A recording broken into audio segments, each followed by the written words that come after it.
Yeah, so it ain't too packing, you get a different pair of shit every time you jump. You know what I'm saying? Hey, so what happened to you? Like, what was the accident? Like, this was in the military, right? Yeah. And was it the Army?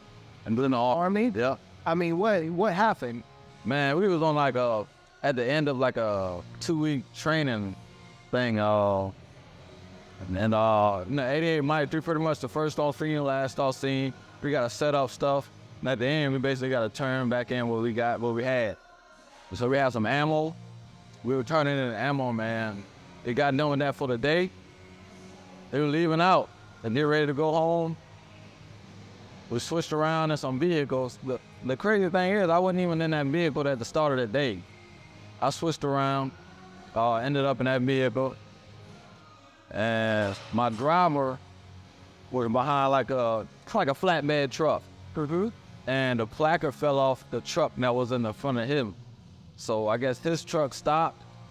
He jumped out to get the placard, and then my truck didn't have the time to stop. And we just hit him right straight on in the back, right? And I just remember it was kind of like jumping up out the seat, kind of like that. And then sitting back down, not feeling no pain or nothing. I just know the collision, jumping up out the seat and sitting back down.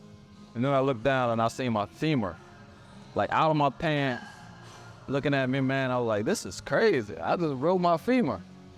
My mind not processing I could have lost my leg and stuff at the time. Yeah. I'm just thinking I ain't got to do no running.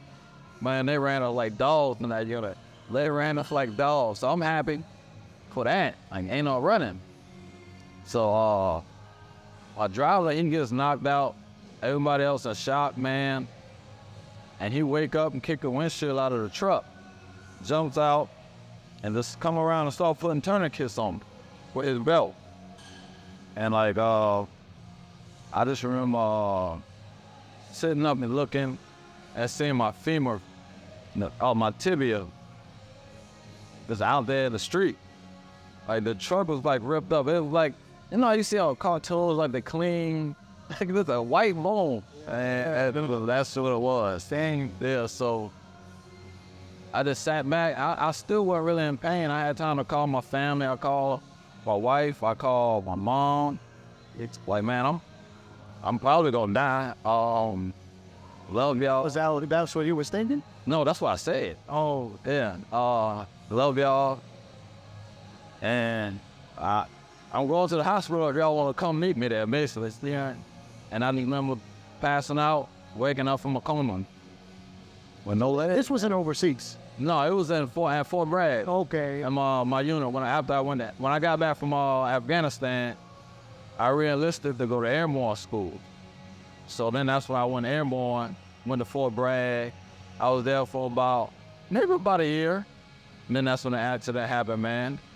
Well, also at the leg, man, and I think the best thing that happened to me, man, is going to Walter Reed, the hospital where all the wounded go.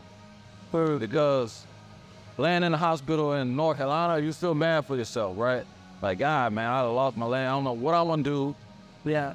But I don't know how to adapt to this. But when you get to Walter Reed, man, I tell everybody, man, if you can, they should go.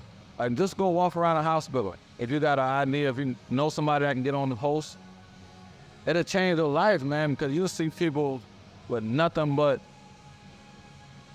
man, just something to hold their organs, man. No legs, no arms, but they smiling. Know what I'm saying? Literally no arms and no legs, and you smiling. So that's something that changed my mindset. And having friends that's with no legs running marathons. Yeah. Shit like that just changed my mindset, man.